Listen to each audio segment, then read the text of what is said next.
Narasaraopet Palnadu district contact staff nurses మేము మాట్లాడుతున్నామండి. మేము ఎందుకు ఇక్కడ ధర్నా కూర్చోవడం జరిగింది అంటే, పాత గవర్నమెంట్లో 115 జీవో నెంబర్ అని ఒకటి తీసుకురావడం జరిగింది. దానివల్ల మాకు అన్యాయం జరుగుతుంది కాబట్టి యాజ్ ఏ కాంట్రాక్ట్ స్టాఫ్ నర్సెస్గా మా భావాలను వ్యక్తపరచుకోవడం కోసం ఈరోజు మీడియా ముందుకు రావడం జరిగింది, ధర్నాకు రావడం జరిగింది.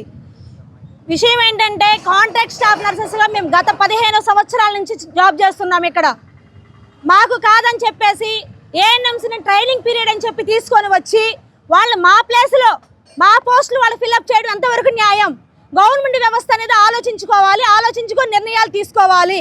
విషయం ఏంటంటే, మేము 15 సంవత్సరాలు చేస్తున్నాం. మా సీనియర్స్ ఒక 3 సంవత్సరాలు చేస్తానో 5 సంవత్సరాలు చేస్తానో మేము రెగ్యులర్ అవుతున్నాం కాబట్టి మీరు రెగ్యులర్ అవుతారని మాకు ఒక ఆదర్శంగా ఉన్నారు వాళ్ళు.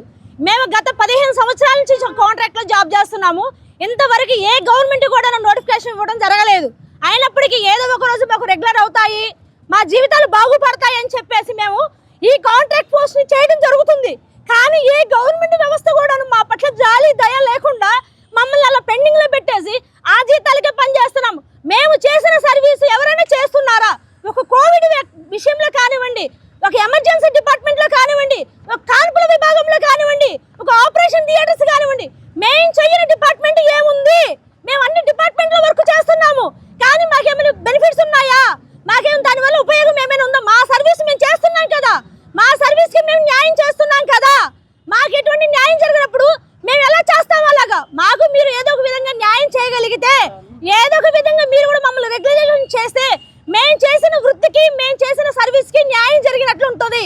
కాబట్టి పోయిన గవర్నమెంట్ అన్యాయం చేస్తుందో ఈ గవర్నమెంట్ అన్యాయం చేస్తుందో మాకు అర్థం కావడం లేదు. కానీ మాకు అన్యాయం అయితే జరుగుతుంది. మేము 15 సంవత్సరాల నుంచి చేస్తున్నాము. మా వృత్తికి మీరు ఏం న్యాయం చేస్తున్నారు?